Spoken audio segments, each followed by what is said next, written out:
Hello, best friend, and welcome back to my channel. I hope you guys are doing amazing. If you are brand new to my channel, the whole vibe is like we're on a FaceTime call, and today we are FaceTiming from Madrid, Spain. I know the lighting is a little bit weird, but it's morning time, so, the light is just a little odd. But, you guys, if you didn't know, I'm traveling around on a solo trip, and I am so grateful and thankful because I'm bringing you guys along everywhere I go. And I'm also just kind of like, just you're coming with me, girl, everywhere we go. It's a very I've never done this before. I've always been very reliant on people, my husband, friends, mom, whatever. And this is something that, if you guys didn't know, if you guys didn't watch my video, I explain a little bit more about everything, but about why I'm doing this. But I get a lot of questions about my traveling, and a lot of people think that I'm rich. And just yesterday, somebody commented if I have a trust fund. So I'm gonna share some tea of my travels. So my husband and I, this is our 10th wedding anniversary trip, okay? We are doing part of it together, part of it separate. I chose this like this because I have always wanted to do this. I've always wanted to do some solo traveling, and I've always been terrified of doing it. He loves to solo travel. We have been married for 10 years together, for almost 13 years. And we have a very, very understanding that just because we're married doesn't mean that we are not individuals, correct? So that is something that I think is very important to talk about, and to really I saw a lot of your guys' comments, and a lot of you who are married say that you could never dream of going anywhere without your spouse, and that you find it very odd that this could lead to divorce and this and that. We're all different. We are all very different people, but in my opinion, you get married, it's to add, not to take away, okay?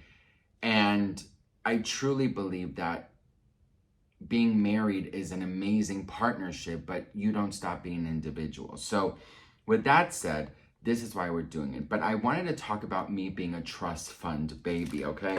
I'm gonna share with you guys some tips and tricks because a lot of people, especially Americans, they believe going to Europe is very expensive. It's a once in a lifetime thing.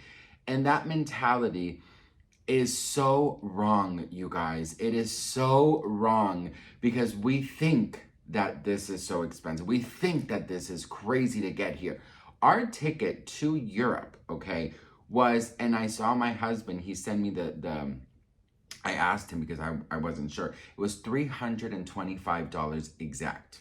Okay, but this was bought months ago, right? So one of the first tips and tricks is that you guys got to buy your tickets way before, because if you don't, then it gets more expensive. So that's the number one trick into traveling on a budget, honey, okay? You got to buy your ticket before. Then to go through Europe is very affordable. There are tickets as low as 20 euros. That's $20 on an airplane. There's also trains that cost 9 euros, which is like $10.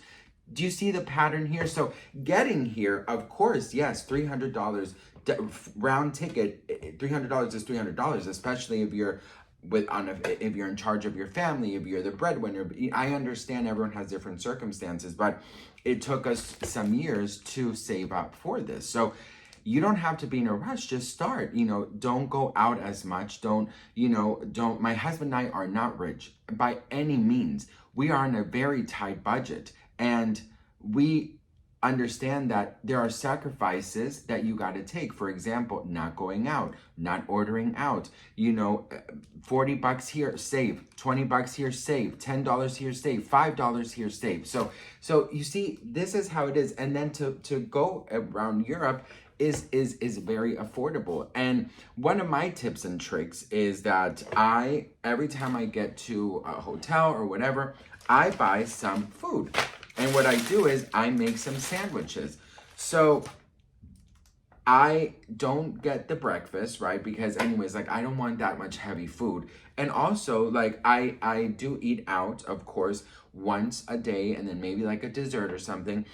And then if I get hungry, I have this. So I don't have to go out and buy some more food. I do have some fun, and I do indulge in a nice dinner, right? Or a nice lunch or whatever. But I also have, you know, a little nice breakfast here and or a late night dinner. So those are some, you know, this is one of the biggest things that I like to do, because also I don't have a knife, so bear with me. All right, best friends. So listen, one of my secrets is, instead of getting the breakfast at the hotel or having to go out for 3 meals, I buy some food at the grocery store and put it in my fridge. I bought some salami. I bought some ham. I bought some mozzarella. I bought some lactose-free cream cheese, and I bought little breads, right?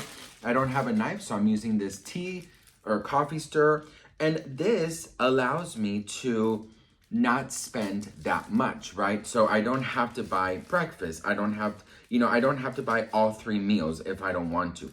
Anyways, I never eat all 3 meals anyway, so that doesn't matter. So what I do is I have this for when I, you know, in the mornings, I can have a nice, here's the thing. I'm on a budget, but I'm also having fun, okay? I'm also, what is it called? Not pleasuring myself, but treating myself, okay? So what I do is, if there is some viral foods that I want to try, then I will try it. But at least I have this for one day that I don't want to go out for breakfast, or one day that I don't want, or I get hungry late night, and instead of going out, spending a bunch of money on a 4th meal or a 2nd meal or a 3rd meal, then I have a little sandwich and I'm good, right? So it's like half and half. You travel on a budget, you go out for a nice dinner, a nice lunch, you go to the viral places, you try all the things you want, but then you also balance it out for, you know, 1 meal. It could be in a hotel. So those are the things that I do when, you know, I am traveling. I think I don't know why, and this is an American thing, because I have talked to many Europeans about this, and they say that they always hear Americans say, oh, going to Europe is so expensive. But honestly, it really isn't. I mean, of course, if you're going to do, you know, all the tours and the museums and all that, everything, like, yeah, it adds up. But, you know, if you just kind of go around and you see what you want to see, you eat what you want to eat, and you balance it out. I saved about 15 euros. You see? So it's all about balance. I'm not a trust fund kid. I'm not rich. I don't have millions in the bank. You know, I work very, very hard. I save, I budget, but anyone can travel, okay? Anyone can travel. It might take some years. It might take a year, it might take some months, or it might take 5 years. It doesn't matter. As long as you have your goal, I know you can get it. So just letting you guys know that there are ways to it. Another tip that I have is public transportation is fabulous in Europe. I mean, the metro system, the train system, bus is all amazing. Yesterday, from the airport to my hotel, it was about 31 euros. I paid 12 euros for 10 metro tickets. So all of that said, you know, getting some food for the hotel, doing public transportation, it doesn't have to be so expensive. But also, if you're here, treat yourself, right? If there's some things you want to try it. But just, it's all about balance, you guys. It's not impossible. For most of our trips that my husband and I take, it really takes us a long time to save. And we have to say no to a lot of fun plans.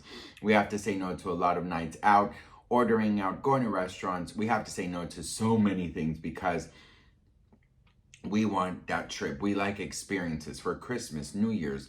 I mean, Christmas, Valentine's Day, birthdays, whatever. Anything that is for a gift, we put in our travel fund. That's just how we choose to live our lives.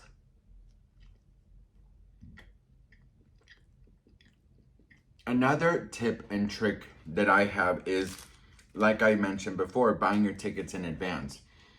learning how to buy tickets. That is something my husband can probably help you guys with, because I don't know how to do that. But going certain times, certain days to buy your tickets, and then say, okay, today is August 10th, 2025. I'm going to give myself a year. August 2026, I'm going to go to Japan. I'm going to go to Europe. I'm going to go here. So I have a full year to save. But remember, you have to buy your tickets in advance.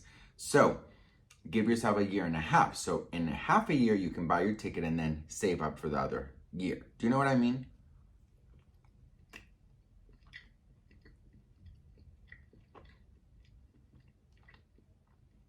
Not about being rich. It's not about being a trust fund kid. That mentality is so just worn out. It's not impossible to travel. Of course, if you're a family, if you're a head of a household, if you're a parent, if you're taking care of your grandma, there are so many circumstances. But if you are single and you have the possibility for over a year, save up a couple of things, say no to a couple nights out, say no to a couple restaurants, and say no to just stupid spending, save and go on your travels, period. I'm not saying that there are circumstances, like I said again, there are circumstances that of course I understand. Like when my mom had 3 jobs and when we were growing up, obviously my mom could not afford to save not even one dime. So there are circumstances. In our case, we don't have children. That's it, okay? So, and that's it, honey. If you want more tips and tricks, let me know in the comments. And I really, really need this mindset, or this like rumor that I'm rich, to go away, because it's so fucking ignorant and it's so dumb. And if we had children, we probably wouldn't be able to do this, but we don't. So not yet. So just understand that, and please stop with this nonsense that, oh, he's rich, he has a trust fund, he's that, just fucking bullshit. Anyways, if you need more advice, let a bitch know. Love you. Mwah. Bye.